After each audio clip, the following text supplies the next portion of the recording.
Kagulat World. May viral video na ngayon sa social media. Hindi lang pala sa Naya nagkagulo, kundi pati sa Jeddah, Saudi Arabia. Matagumpay nang nag-touchdown ang Gilas Pilipinas at ang kanilang pagdating sa King Abdulaziz International Airport ay tila nagdulot din ng kaguluhan.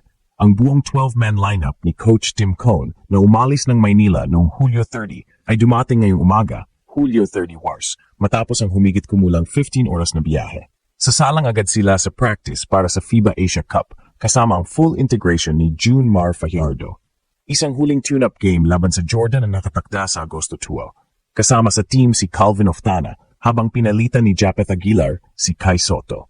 Abangan ang buong detalye na nakakagulat na pagdating ng Gilas sa Jeddah, Kagulat World. Kagulat World, kung inakala ninyo ang kaguluhan sa NAA bago umalis ang Gilas Pilipinas, ay ang huling beses na sila'y magiging sanhi ng viral videos. Nagkakamali kayo. May bago na namang video na kumakalat ngayon sa social media na nagpapakita ng kanilang pagdating sa King Abdulaziz International Airport sa Jeddah, Saudi Arabia. At Kagulat World, pinulabog din ng Gilas ang airport doon sa kanilang pagdating. Tila ang presensya ng ating pambansang koponan ay sadyang nakakagulat at nakakapukaw ng atensyon saan man sila magpunta. Hindi lang basta paglapag ng eroplano, kundi isang engranding touchdown na agad na nagparamdam ng kanilang presensya sa host country ng FIBA Asia Cup. Matagumpay na nakarating ang Gilas Pilipinas sa Jeddah ngayong umaga, Hulyo 30, pagkatapos ng isang mahaba at direkta, humigit kumulang 50 oras na biyahe mula sa Maynila. Umalis ang koponan sa NAA late nung gabi ng Hulyo 30 at kahit papagod mula sa mahabang paglalakbay, buo ang kanilang moral at determinasyon. Sa viral video, makikita ang ilang mga kababayan natin doon at maging ang ilang lokal na nagulat at agad lumapit upang saksihan ang pagdating ng koponan. Hindi man kasing tindi ng dumog sa NIA, sapat na ito para maging usap-usapan at patunay na saan man magpunta ang Gilas, may kaakibat na atensyon at excitement. Ang pagdating nila ay nagpapakita ng kanilang global reach at ang pagiging seryoso ng kanilang misyon. Ang King Abdulaziz International Airport ay tila sandaling nabalot ng excitement. Mabilis na ipinadala sa social media ang mga video ng mga Gilas players habang naglalakad palabas ng airport na nagpapakita ng kanilang focus at determinasyon sa kabila ng pagod. Ang bawat hakbang nila ay tila nagpapahiwatig na narito na ang Pilipinas handang lumaban. Ang kanilang mabilis na pagdating at agarang paghahanda ay nagbibigay ng mensahe sa ibang koponan. Seryoso ang Gilas sa laban na ito. Ipinapakita ng mga video na ito na ang Gilas ay hindi lang isang team, kundi isang kilusan na nagdudulot ang kaguluhan at paghanga saan man sila magtungo. Ito ay simula pa lamang ng kanilang paglalakbay sa FIBA Asia Cup at kung ganito na agad ang kanilang epekto sa pagdating, ano pa kaya sa actual na laro? Kagulat World, sa wakas, kinumpirma na ang buong 12-man lineup ng Gilas Pilipinas na formal nang dumating sa Jeddah, Saudi Arabia para sa FIBA Asia Cup 2025. Matapos ang matinding training camp at ilang mga huling pagbabago, handa na ang mga pambato ng Pilipinas na sumabak sa hamon. Ang roster na binuo ni Coach Tim Cone ay pinagsamang karanasan at kasiglahan, isang halo ng mga veterano at bagong mukha na inaasahang magdadala ng tagumpay sa bansa. Bawat isa sa kanila ay sumailalim sa matinding paghahanda at ngayon ay kumpleto na sila para sa pinakamalaking regional competition. Ang isa sa mga pinakamalaking pagbabago na gumulantang sa mga fans bago pa man ang kanilang pag-alis ay ang pagkakapalit ni Japeth Aguilar sa puwesto ng ating inaasahang si Kai Sotto. Pagamat inaasahan si Sotto na magbibigay ng laki sa ilalim, ang pagpasok ni Aguilar ay nagdadala ng hindi matatawarang karanasan sa international stage, bukod pa sa kanyang napatunayang abilidad sa depensa at pagiging athletic sa frontcourt. Ang kanyang presensya ay magbibigay ng mahalagang liderato at shot-blocking prowess na magiging critical laban sa malalaking manlalaro ng ibang bansa. Bukod pa rito, Kagulat World, isang huling minutong sorpresa ang kumpirmasyon na kasama na si Calvin Oftana sa final 12-man roster. Marami ang nagduda sa kanyang availability dahil sa mga minor injuries na dinanas niya sa nakaraang PBA Finals, ngunit sa huling minuto ay binigyan siya ng medical na clearance at go signal para makalaro. Ang kanyang versatile na laro, kasama ang kanyang abilidad sa outside shooting, ay magbibigay ng mas maraming opsyon sa opensa at depensa ng Gilas na nagbibigay ng mahalagang flexibility kay Coach Cone. Kasabay ng pagpasok ni Aguilar at Oftana, formal din kinumpirma na hindi nakasama sa final roster sina Troy Rosario at RJ Abarientos. Isang desisyon na tiyak mahirap para sa coaching staff, ngunit bahagi ito ng masusing pagpili upang makabuo ng pinakabalanseng koponan na kayang makipagsabayan sa iba't ibang estilo ng laro sa Asia Cup.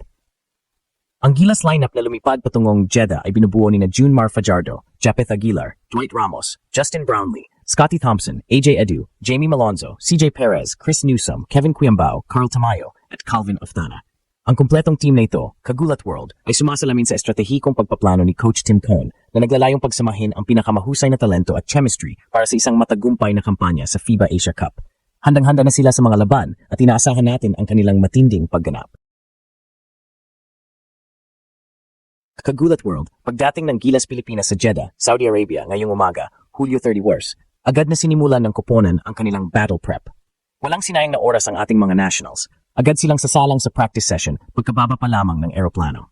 Ang diskarte ng practice agad pagkatapos ng 15 oras na biyahe ay nagpapakita ng matinding disiplina at kahandaan ng buong team na tiisin ang pagod para sa mas malaking layunin. Ito ay mahalaga para sa mga manlalaro upang mabilis na makapag-adjust sa bagong kapaligiran, sa oras, at muling makuha ang kanilang rhythm sa court bago ang seryosong kompetisyon na nakatakda sa Agosto 5. Ang bawat drill at bawat play ay mahalaga para sa kanilang paghahanda. Bahagi ng agarang paghahanda na ito ang inaabangang full integration ni Junmar Fajardo sa team training. Matapos ang kanyang matagumpay na kampanya sa PBA Finals at ang maikling pahinga, sasalang na si Fajardo sa kanyang unang opisyal na practice kasama ang buong Gilas team sa Jeddah. Ang pagbabalik ni Fajardo ay inaasahang magpapalakas sa front court ng Gilas, lalo na sa rebounds at interior scoring. Ang kanyang presensya ay magbibigay ng dagdag na monster presence sa ilalim ng ring na tiyak na magiging bangungot sa mga kalaban. Kinakailangan ang kanyang mabilis na pag-adjust sa sistema ni Coach Cone upang maging mas epektibo ang Gilas laban sa malalaking koponan sa Asia Cup. Ang kanyang karanasan at presensya ay magiging mahalagang asset sa kanilang kampanya na magbibigay ng dagdag na bangis at kumpiyansa sa loob ng pintura. Kagulat World. Bukod sa agarang practice, isang mahalagang huling pagsubok ang naghihintay sa Gilas bago ang opisyal na pagsisimula ng torneo. Isang tune-up game laban sa Jordan na nakatakda sa Agosto Tour. Ang larong ito ay magsisilbing critical na pagkakataon para kay Coach Tim Cone upang pino ang kanyang mga sistema, subukan ang iba't ibang lineup combinations at masuri ang chemistry ng koponan sa isang aktual na laro laban sa isang dekalibreng kalaban na mula rin sa Middle East. Magbibigay din ito ng pagkakataon sa mga manlalaro na masanay sa international level ng kompetisyon at makita kung paano gumagana ang kanilang mga set plays laban sa isang foreign team na may iba't ibang estilo at taktika. Ang tune-up game na ito ay isang huling acid test para sa Gilas bago ang kanilang mga laban sa Group D laban sa Chinese Taipei, New Zealand at Iraq na magsisimula sa Agosto 5. Ang performance nila rito ay magbibigay ng ideya sa kanilang tunay na kahandaan at kung anong aspeto pa ng kanilang laro ang kailangan nilang pagtuunan ng pansin bago ang kanilang tunay na laban para sa karangalan ng Pilipinas. Samantala, Kagulat World, patuloy ang mga aksyon sa NBA Summer League kung saan nagpapakitang gilas ang mga bagong rookies at second-year players. Dito, ang mga undrafted players at mga naghahanap ng spot sa NBA rosters ay binibigay ang lahat para mapatunayan ang kanilang halaga at kakayahan sa mata ng mga coaches at scouts. Bawat matagumpay na laro at magandang performance, mapa offense man o depensa, ay maaring maging daan para makakuha sila ng two-way contract, standard contract, o makasama sa training camp ng isang NBA team. Ito rin ang panahon para sa mga fans na masilayan ang mga posibleng maging hinaharap na bituin ng liga at ang ebolusyon ng laro sa pinakamataas na antas ng basketball sa mundo na patuloy na nagbibigay ng excitement sa mga manonood.